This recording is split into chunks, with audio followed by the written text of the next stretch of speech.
So हा आहे माझ्याकडे ब्ल्यू पेन जो आपण स्कूल लाईफ कॉलेज लाईफमध्ये फक्त लिहिण्यासाठी यूज करायचो.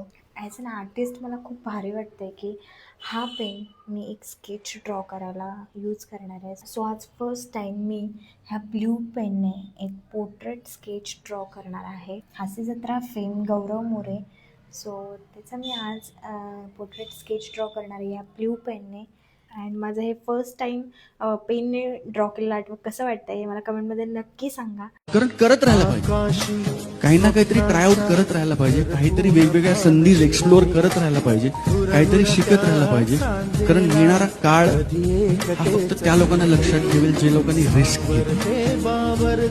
मला असं वाटतं येणारा काळ फक्त सेफ राहायचं नाही, रिस्क आणि कॅल्क्युलेटेड रिस्क या दोघांमधला फरक ज्याला कळला, मला असं वाटतं की तो या येणाऱ्या काळात खूप पुढे जाईल.